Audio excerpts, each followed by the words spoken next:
एक विशाल आइसबर्ग यानी हिमखंड सफर पर निकल चुका है। इसे A23A के नाम से जाना जाता है। ये कोई मामूली हिमखंड नहीं बल्कि दुनिया का सबसे विशाल हिमखंड है। ये लगभग 35 साल पहले अंटार्कटिका से टूटकर अलग हो गया था और तैरते तैरते दक्षिणी समुद्र में जाकर अटक गया। लेकिन 2020 में ये फिर से सफर पर निकल पड़ा है। 1 खरब टन की जमी हुई बर्फ का ये विशाल आइसबर्ग समुद्र में आगे बढ़ रहा है। तो इस हफ्ते हम दुनिया जहान में यही समझने की कोशिश करेंगे कि दुनिया के सबसे विशाल हिमखंड से हम क्या जान सकते हैं। पार्ट 1 जन्म। हमारी पहली expert doctor Catherine Walker Massachusetts के वुड्स होल ओशनोग्राफिक इंस्टीट्यूशन में गैलेसियोलॉजिस्ट यानी आइसबर्ग साइंटिस्ट हैं। वो बताते हैं कि दरअसल आइसबर्ग या हिमखंड होता क्या है। An iceberg is a piece of ice that's broken off. Iceberg बर्फ का एक विशाल टुकड़ा होता है जो पृथ्वी की दक्षिणी आइस शीट अंटार्कटिका और उत्तरी ध्रुव की आइस शीट यानी ग्रीनलैंड आइस शीट से टूटकर बिखर जाते हैं। इसके अलावा कनाडा और रूस के पास भी छोटे आइसबर्ग पाए जाते हैं। कैथरीन वॉकर के अनुसार अंटार्कटिका ग्रीनलैंड से 10 गुना बड़ा है। ग्रीनलैंड लॉरेंटाइड आइस शीट या बर्फीले इलाके का हिस्सा था जो हिम युग के दौरान अमेरिका और यूरोप में फैला हुआ था, लेकिन अब वो पिघल कर सिकुड़ गया है। हालांकि अंटार्कटिका की स्थिति कुछ अलग है। Antarctica has been there also for thousands of years. It's centered. Antarctica की आइस शीट भी हजारों साल पुरानी है, लेकिन ये पत्थर पर बिछी है, जिसकी वजह से ये ग्रीनलैंड शीट के मुकाबले आसानी से बरकरार रही है और बढ़ती गर्मी का इस पर उतना ज्यादा प्रभाव नहीं पड़ा है। अंटार्कटिका और ग्रीनलैंड में एक और अंतर है, जिसकी वजह से अंटार्कटिका के हिमखंड या आइसबर्ग ज्यादा बड़े होते हैं। दोनों ही जगहों पर आइस शेल्फ के एक्सटेंशन है, मगर कैथरीन वॉकर का कहना है कि ग्रीनलैंड के आइस शेल्फ पिघलकर सिकुड़ते गए हैं। जब अंटार्कटिका के आइस शेल्फ के किनारे पतले हो जाते हैं तो वो टूटकर बिखर जाते हैं और पानी में तैरने लगते हैं, मगर ये टूटे हुए हिमचट्टान पिघलते और जमते रहते हैं और अंटार्कटिका की आइस शीट के इर्द गिर्द एक बाड़ का काम करते हैं, जिसकी वजह से वो समुद्र के गर्म पानी से बचा रहता है। This ice is maybe 500 meters thick, a little more sometimes. ये बर्फ की चादर 500 मीटर से भी ज्यादा मोटी होती है और 100 किलोमीटर तक चौड़ी हो सकती है, जो इस महाद्वीप को समुद्र से कुछ दूर रखती है। दुनिया की सबसे बड़ी ice shelf Ross ice shelf कहलाती है। इसका सामने वाला हिस्सा जो समुद्र को छूता है वो 200 मीटर मोटा है, जबकि पिछला हिस्सा जो अंटार्कटिका से जुड़ता है वो 1 किलोमीटर गहरा है। एक समय आएगा जब पतला होते होते ये आइस शेल्फ टूटकर अलग हो जाएंगे और इस प्रकार आइसबर्ग का जन्म होगा। इसे काविंग भी कहते हैं। कुछ हिमखंड छोटे होते हैं, लेकिन कुछ किसी बड़े शहर से भी बड़े होते हैं। कई छोटे हिमखंड जहाजों के लिए खतरा बन जाते हैं क्योंकि वो आसानी से दिखाई नहीं देते। इन हिमखंडों पर हवा और समुद्र की धार या करंट का असर पड़ता है। Once they calve, they can become unstable and flip over or capsize, just like a boat. Ice sheet से टूटने के बाद ये हिमखंड अस्थिर हो जाते हैं या समुद्र में पलट भी जाते हैं या फिर डूब जाते हैं। इन हिमखंडों का ऊपरी हिस्सा सफेद होता है, जैसा कि हम तस्वीरों में देखते हैं, लेकिन इसके निचले हिस्से में हजारों सालों तक अंटार्कटिका की चट्टानों से रगड़े जाने की वजह से कई तरह के खनिज तत्व होते हैं, जिसकी वजह से उनका रंग नीला या हरा भी हो सकता है। लेकिन A23A हिमखंड गतिशील क्यों हो गया?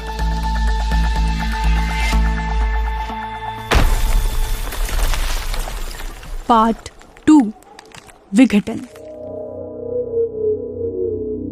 हमारे दूसरे expert doctor Oliver Marsh Cambridge में ब्रिटिश अंटार्कटिका सर्वे में वैज्ञानिक हैं।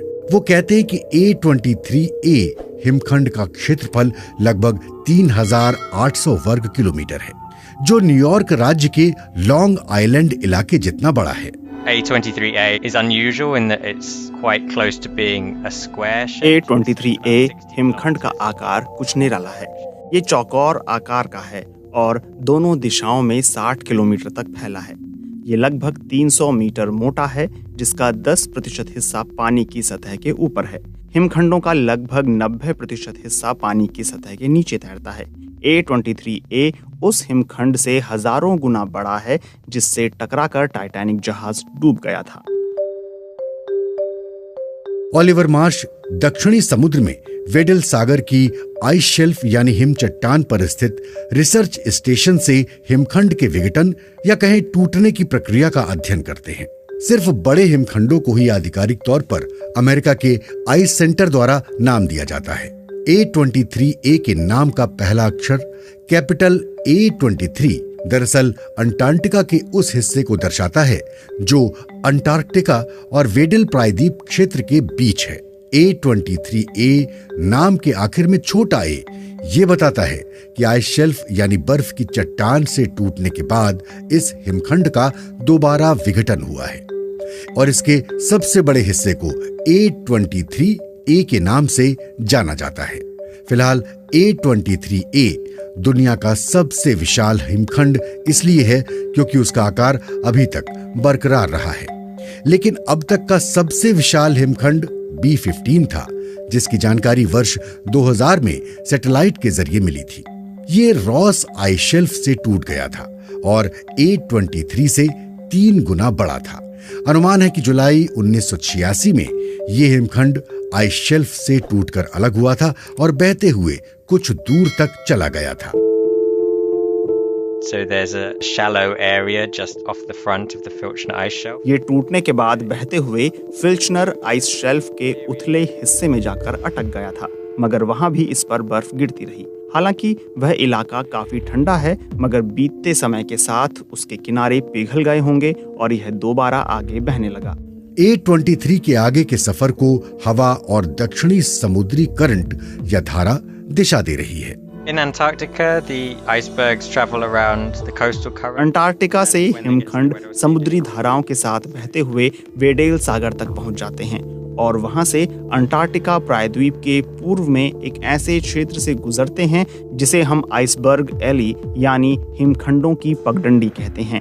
A23A फिलहाल 1 से 2 किलोमीटर प्रतिदिन की रफ्तार से सफर कर रहा है। इसकी रफ्तार हवा, समुद्री धारा और मौसम पर निर्भर है।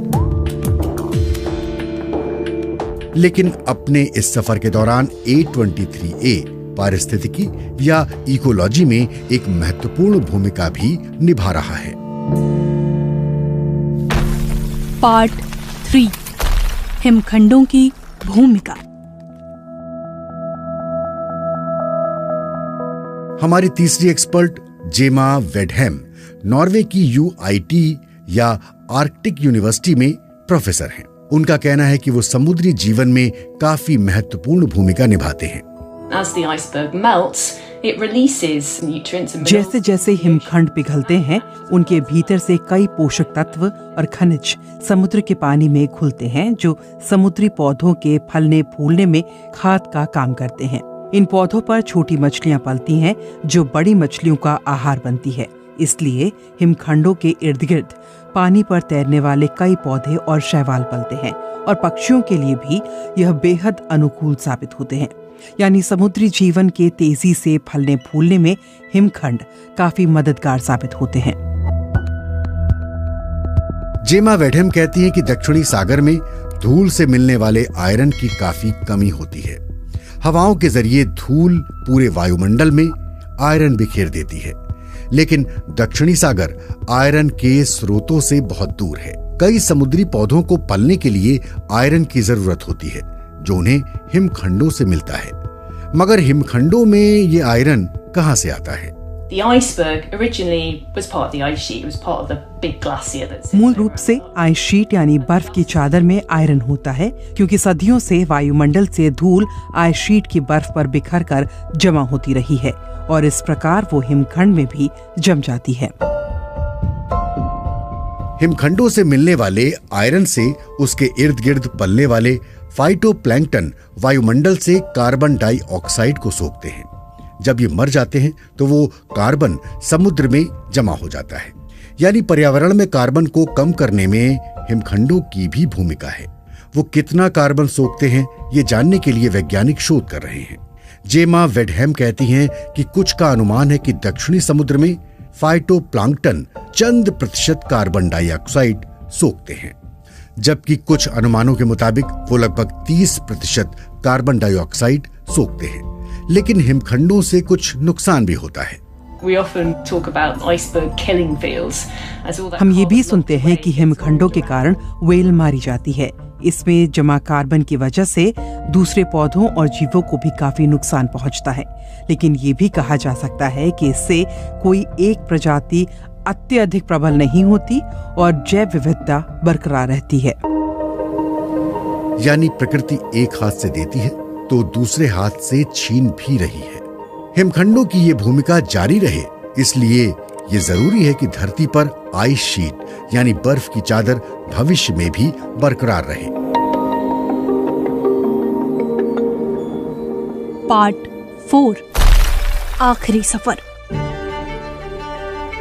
हमारे चौथे एक्सपर्ट क्रिस्टोफर शूमैन अमेरिकी अंतरिक्ष संस्थान नासा से जुड़े वैज्ञानिक हैं। उनका मानना है कि हिमखंड आइस शीट के जीवन चक्र का हिस्सा है।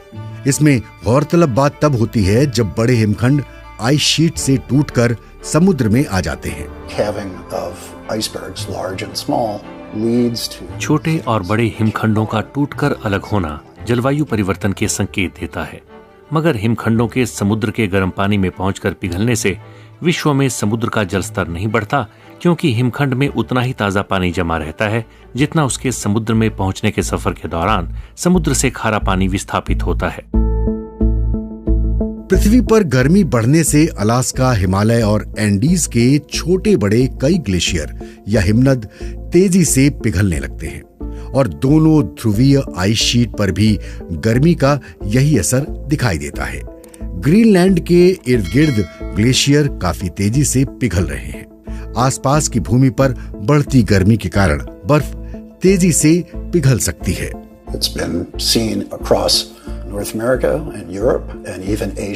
उत्तरी अमेरिका, यूरोप और एशिया में भी ये देखा गया है कि ग्लेशियर के नजदीक भूमि पर गर्मी के मौसम में तापमान बहुत बढ़ जाता है।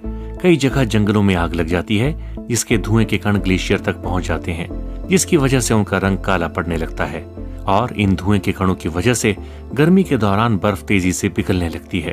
पिछले कुछ सालों से उत्तर पूर्वी ग्रीनलैंड में गर्मियों के दौरान काफी मात्रा में पिघला हुआ पानी ग्लेशियर के नजदीक की समुद्री बर्फ तक पहुंच गया। समुद्र पर तैरती ये बर्फ एक तरह से ग्लेशियर को गर्म पानी से बचाने का काम करती है। जब समुद्री बर्फ पिघल जाती है तो आसपास के हिमखंड आइस शेल्फ से अलग होकर तैरने लगते हैं। जब समुद्री गर्म पानी की धार समुद्री बर्फ को पिघला देती है तो वो पानी समुद्र में मिल जाता है।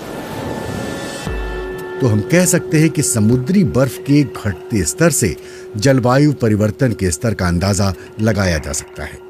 लेकिन समुद्री बर्फ पिघलने की ये प्रक्रिया ग्रीनलैंड के मुकाबले अंटार्कटिका में कम देखी जा रही है।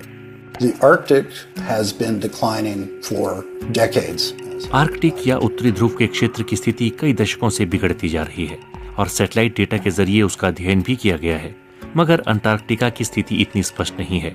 हालांकि अब उस दिशा में शोध कार्य चल रहा है, लेकिन दोनों ध्रुवीय क्षेत्रों में समुद्री बर्फ का घटता स्तर बढ़ती चिंता का विषय है। जब ऊपरी सतह पर बर्फ पिघलती है तो निचली पुरानी बर्फ सूरज के सामने आ जाती है और पिघलने लगती है। इसलिए ग्लेशियरों व ध्रुवीय आइस शेल्फ को हिमवृष्टि के जरिए नई बर्फ की चादर की जरूरत रहती है। तभी आइस शेल्फ का संतुलन बना रह पाएगा और वो बरकरार रहेंगे। मगर क्रिस्टोफर शूमैन आगाह करते हैं कि पिछले कई सालों से हर तरफ बर्फ कम होती जा रही है। इसका बहुत बुरा असर तटीय समुदायों पर पड़ रहा है। साथ ही बर्फ के घटते स्तर से हिमनदों, आइस शेल्फ और हिमखंडों के अस्तित्व को ही खतरा पैदा हो गया है। क्या हम ऐसी दुनिया की कल्पना कर सकते हैं जहां ग्लेशियर और हिमखंड नहीं होंगे? भविष्य में ऐसा हो सकता है। कई सालों बाद हो सकता है कि ग्लेशियर पिघलकर पीछे हट जाएं और उनका पानी समुद्र में आना बंद हो जाए। ये भी हो सकता है कि कुछ सदियों बाद हिमखंड धरती की खूबसूरती का हिस्सा न रहें। तो अब लौटते हैं अपने मुख्य प्रश्न पर। दुनिया के सबसे विशाल हिमखंड से हम क्या जान सकते हैं?